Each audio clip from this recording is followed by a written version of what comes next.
Hello, I'm Jackson Helfrich here to discuss the budgeting and financial analysis for the University of Disney athletic program. To start off with, some high points that we're going to hit are revenue and expenses, and then conducting where they compare amongst other median Division II schools. And then to close, we're going to discuss potentially adding cross country and track to both men and women's programs here at University of Disney. So, to begin with, generated income is basically where the University of Disney makes money off ticket sales, fundraising, and then also sports camps. Um, Noted that all teams they do keep the proceeds from the camps for their budget. Um, so with that being said, we're also getting $5.4 million, which combines to the total revenue, but that's how much we're getting from the institution. So that goes a long way when covering expenses.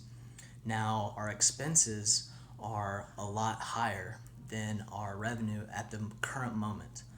Um, our total revenue is at 5.6 million and some change, whereas the most median schools, Division II schools, are at 4.5 million. So in that category, we are up on the median, which is fantastic.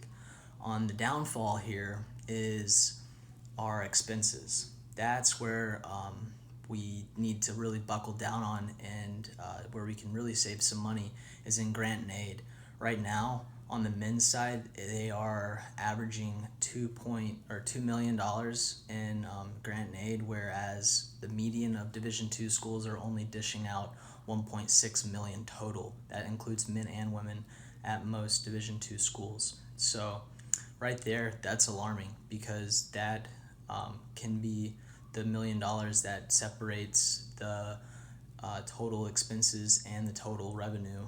And if we can, preach to the coaches that we need to do less on the grant and aid, then we can potentially dwindle that down to hit our 50%.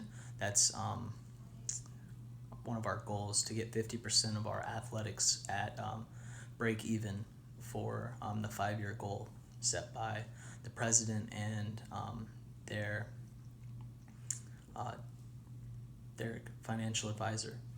So, with that being said, salary and benefits are also another um, big category in the expense side. We're already dishing out 1.6 million dollars in salaries and benefits, where the salaries for median Division II is right at 1.3 million. So we can potentially come down a little bit on that, but we're almost right there at it. So I feel like the biggest outlier is still that grant and aid, and I do believe that we can do a better job with fundraising, and we can also do a better job with advertising our athletics to the campus to get the students more involved as well. Um, with that being said, I'd like to segue to adding cross country and track to our program, meaning we're going to take the $26,000 from our tuition, times that by how many student athletes we're going to need, and then I kind of took the numbers from the median of Division II schools for the expenses and revenues that the teams will bring to the school. So I conducted the equation where we do $26,000, which is the tuition, times 20 potential student athletes, and that rounds to 520,000, where the revenue would be $6,400, and the expenses for the programs would be $3,100,000, meaning we would make a profit of $200,000 in this scenario. one reason why we should add the cross country and track to our program is that it is a low, inexpensive sport that is low on the expense side, and it's also low on travel as well. So that would be very crucial to dwindle down the expenses as a total. And then also it is very high in numbers because you can have your distance guys transfer over and you'll have anywhere from 12 to 19 athletes on that team. And then for track as its own track and field, the sprints and jumps and throws, those all can be added to that total number as well. So you could potentially make more than that $200,000 that I was talking about from the equation.